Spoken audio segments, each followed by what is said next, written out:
Good morning class 6। बेटा science का ये 6th चैप्टर है आपका, changes around us. Change means आप जानते हैं कुछ परिवर्तन। तो यदि आप अपने चारों तरफ देखिए या चारों तरफ मत देखिए, खुद को ही देखिए। आप कल बहुत छोटे थे, अब बड़े हो गए हैं, कल को और बड़े हो जाएंगे। ठीक है, कोई भी बच्चा जन्म लेता है, धीरे धीरे बड़ा होता है, और बड़ा होगा तो बूढ़ा हो जाता है। कहने का मतलब चेंजेस होते रहते हैं, ह्यूमन बॉडी में भी, ह्यूमन बीइंग में, एनिमल्स में।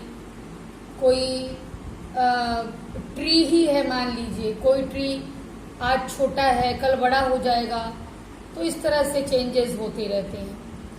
तो चेंजेस को क्लासिफाई किया गया है इस चैप्टर में। सबसे पहला क्लासिफिकेशन है रिवर्सिबल एंड इरिवर्सिबल चेंजेस। ठीक है, क्या है मैं समझाती हूँ। रिवर्सिबल चेंजेस उन चेंजेस को कहते हैं जो कि रिवर्स किया जा सके। मतलब ये कि फॉर एग्जाम्पल देखिए, मान लीजिए ए कोई चीज है, ए कोई ऑब्जेक्ट है, इसमें किसी तरह से कोई चेंज लाया गया, बी बन गया। ठीक, यदि ये पॉसिबल हो कि बी से फिर ए बनाया जा सके तो ऐसे चेंज को रिवर्सिबल चेंज कहते हैं। ठीक है, मान लीजिए ए है, ए को हमने कूल किया, ठंडा किया, बी बन गया, और बी को फिर हमने गर्म कर दिया। ठीक, फिर से ए बन गया। तो यदि जो चीज चेंज होके नई चीज बनी है, फिर नई चीज से फिर वही ओरिजिनल चीज यदि बन जाती है, यानी कि रिवर्स हो जाता है एक्शन, तो फिर हम कह सकते हैं कि वो रिवर्सिबल चेंजेस होते हैं। ठीक है, अब इसी पर आप समझिए, जैसे ए मान लीजिए कि वाटर है। ठीक है, वाटर को ठंडा करेंगे तो इससे आइस मिल जाएगी आपको, और आइस को हीट करेंगे तो वापस वाटर आपको मिल जाएगा। तो ये रिवर्सिबल चेंज है। तो इस तरह से जो भी चेंजेस इस तरह के हैं, वही एग्जाम्पल वाटर का भी इन्होंने भी दे रखा है, वो रिवर्सिबल चेंजेस हैं। ठीक है, इसके बाद बता रहे हैं कि कंडेंसेशन और एवापोरेशन जो है किसी भी चीज़ का, ये क्या है, रिवर्सिबल है कि नहीं है। तो समझिए इसको आप। जैसे मान लीजिए, पहले एवापोरेशन की चर्चा में करती हूँ। आपने क्या किया है, आपने कोई बर्तन है, कोई वैसे समझाने के लिए बोल रहे हैं, कोई भी बीकर कुछ भी आपने ले लिया है। ठीक है, इसमें पानी भरा हुआ है। ठीक है बेटा, इसमें H2O यानी कि वाटर इसमें भरा हुआ है। अब इसको जो है, मान लीजिए कि हमने गरम किया। ठीक है, इसको गरम किया तो ये वाटर का क्या होगा, जो लिक्विड फॉर्म में वाटर है, तुम देखोगे कि इससे वेपर निकल रहा है। ये वेपर किस चीज का होता है, ये वाटर का ही वेपर होता है, वाटर वेपर होता है। और ये प्रोसीजर जो है वो एवापोरेशन कहलाता है, यानी लिक्विड से वेपर का बनना। कोई भी चीज लिक्विड फॉर्म में है और उसको हीट हमने किया, हीट करने पर उसका वेपर हमें मिला। ठीक है, ये एवापोरेशन है। ये प्रोसेस क्या है, एवापोरेशन है ये प्रोसेस। ठीक है, तो तुम्हें क्या लगता है, ये रिवर्सिबल चेंज है कि नहीं? ये रिवर्सिबल है बेटा, क्योंकि यदि लिक्विड को हमने हीट किया, वेपर में चेंज हो, यदि इस वेपर को इकट्ठा करके, ठीक, हम वापस कूलिंग करें, लिक्विड को हीट किया, वेपर बना, यदि वेपर की हम कूलिंग करें तो फिर से हमें लिक्विड मिल जाएगा। यहीं पर एक चीज मैं और समझाती हूँ, देखिए जरा सा, और मैं आपको क्लियर लिख के समझाती हूँ। ये लिक्विड है, हमने कहा कि हीट करने पर वेपर बना ना, तो हीट करने पर जो वेपर बना, तो इस प्रोसेस को कहेंगे एवापोरेशन। ठीक है, अब वेपर से फिर से लिक्विड बनेगा, वेपर को ठंडा करेंगे, फिर से लिक्विड बनेगा, तो ठंडा करने पर जो लिक्विड बना, ये प्रोसेस हुआ कंडेंसेशन। ठीक है ना, एवापोरेशन एंड कंडेंसेशन। तो लेकिन अल्टीमेटली हुआ क्या, अल्टीमेटली ये हुआ कि ये रिवर्सिबल रिएक्शन है, रिवर्स किया जा सकता है, रिवर्सिबल रिएक्शन है। ठीक है, ये कहने का मतलब था। अब चलिए आगे देखते हैं हम लोग। Irreversible changes. तो बेटा इरिवर्सिबल चेंजेस का मतलब कि जो चेंज रिवर्स ना हो सके। फॉर एग्जाम्पल आपने पेपर को जला दिया, अब जो जला हुआ पोर्शन आपको ऐश मिला है, क्या उससे फिर से आप वही पहले की तरह पेपर बना लेंगे? नहीं। आपने मान लीजिए कि चने का या किसी भी चीज का सीड जो है वो गमले में डाला, उसमें जर्मिनेशन हुआ, पानी में वैसे भिगो देंगे तो भी जर्मिनेशन हो जाएगा 3 दिन में 4 दिन में। क्या आप उस जर्मिनेटिंग सीड से फिर पहले की तरह सीड पा सकते हैं? नहीं, इरिवर्सिबल चेंज है। किसी बच्चे ने आज जन्म लिया, 4 साल बाद वो बड़ा हो गया, क्या उस बड़े बच्चे को फिर वो छोटे से रूप में आप पा सकते हैं? नहीं। तो ये सब बेटा इरिवर्सिबल चेंज है। मम्मी रोटी बनाती हैं, बनी हुई रोटी से फिर तुमको वो गुथा हुआ आटा फिर से मिल सकता है? नहीं मिल सकता है, इरिवर्सिबल चेंज है। ठीक है, इसके अलावा देखो, जब जैसे गर्मी में मान लो कि दूध वगैरह फ्रिज में नहीं रखा गया, बाहर है, तो क्या होता है, दूध हम लोग कहते हैं फट गया, कहते हैं ना, खट्टा हो जाता है, हम लोग कहते हैं फट गया। तो उसी फटने को कर्डलिंग या सावरिंग कहते हैं इंग्लिश में। ठीक है, तो ये भी इरिवर्सिबल है। और मान लो गर्मी में खाना बाहर रखे हो फ्रिज के, क्या होगा, खाना बिगड़ जाएगा, तो उससे फिर बढ़िया खाना मिलेगा तुमको? नहीं मिलेगा। तो कहने का मतलब इरिवर्सिबल रिएक्शन ये सब है। ठीक है बेटा, तो एक तो ये क्लासिफिकेशन हुआ रिवर्सिबल और इरिवर्सिबल। अब दूसरा क्लासिफिकेशन है physical change and chemical change. ये क्या होता है देखिए, बहुत छोटे में समझिए। फिजिकल चेंज में ऐसा होता है कि आपको कोई नई चीज नहीं मिलती, और ये भी क्लियर करिए, फिजिकल चेंज रिवर्सिबल भी हो सकता है और इरिवर्सिबल भी हो सकता है। फॉर एग्जाम्पल ये पेपर है, ठीक, ये पेपर है, मैंने इसको फाड़ दिया, अब ये फिर पहले की तरह हो जाएगा जुड़ के? नहीं हो पाएगा। कितना भी टेप लगाओगे, कुछ भी करोगे, ये पहले की तरह नहीं हो सकता। लेकिन एक चीज और, आपने फाड़ा पेपर, तो पेपर का पेपर ही है, पेपर का पेपर ही, कोई नई चीज नहीं बन गई है। तो कोई नई चीज नहीं बनी है, तो है तो ये फिजिकल चेंज, ठीक है, लेकिन इरिवर्सिबल है। तो फिजिकल चेंज रिवर्सिबल भी हो सकता है, इरिवर्सिबल भी हो सकता है। ठीक है, इसी तरह से कांच का टूटना है, कांच, जैसे पेपर का एग्जाम्पल है, सेम कांच का भी एग्जाम्पल है। ठीक है, तो अब देखिए आगे केमिकल चेंजेस पर आइए। केमिकल चेंजेस में सबसे बड़ी कंडीशन ये है कि न्यू सब्सटेंस फॉर्म होगा, कोई न कोई नई चीज बनेगी। ठीक है ना, और जो नई चीज आपको मिलेगी उससे फिर ओरिजिनल चीज आप नहीं पा सकेंगे। तो ऐसा चेंज केमिकल चेंज होता है जो कि इरिवर्सिबल होता है और नई चीज कोई बनती है। अब देखिए, जैसे ए और बी दो चीजें थी, इन्होंने आपस में रिएक्शन किया, उसको केमिकल रिएक्शन भी आप कह सकते हैं, और आपको सी और डी मिला, नई चीज मिली। तो जिन दो चीजों ने आपस में रिएक्शन किया, ये रिएक्टेंट्स कहलाएंगे, और जो चीजें मिली वो प्रोडक्ट कहलाएगा। ठीक है ना, आप चाहो कि फिर प्रोडक्ट से ए और बी वापस पा जाओ, तो ये पॉसिबल नहीं होगा। किसमें? केमिकल चेंज में।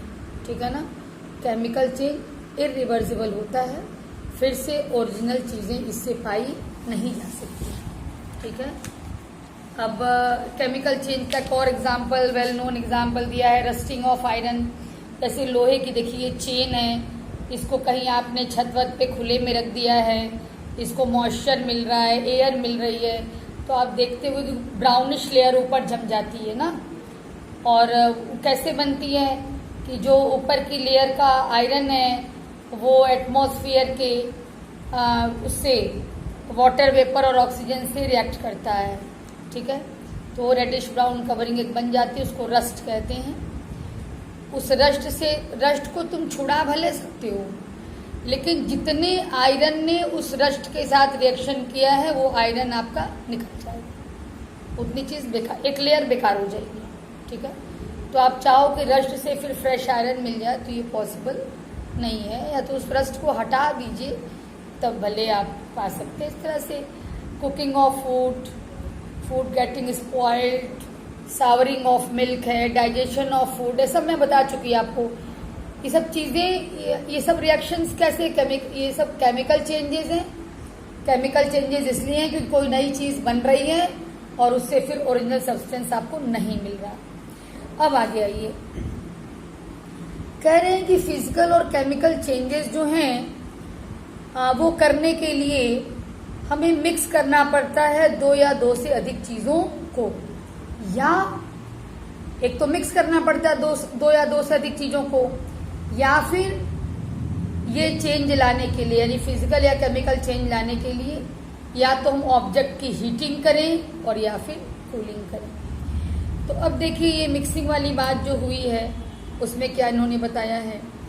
अब फॉर एग्जाम्पल जैसे हमने पानी ले लिया और पानी में शुगर डिसॉल्व कर दिया, ठीक है, सॉल्यूशन बन गया, वाटर और शुगर का सॉल्यूशन बन गया, ठीक है। अब तुम चाहो ना तो वाटर और शुगर को तुम अलग भी कर सकते हो, मिक्सचर तो बना दिया तुमने, जो सॉल्यूशन बना वो एक तरह से मिक्सचर हो गया, किसका, वाटर का और शुगर का, वो मिक्सचर हो गया। तुम चाहो तो उस मिक्सचर को सेपरेट कर सकते हो, वापस वाटर और शुगर पा सकते हो। कैसे?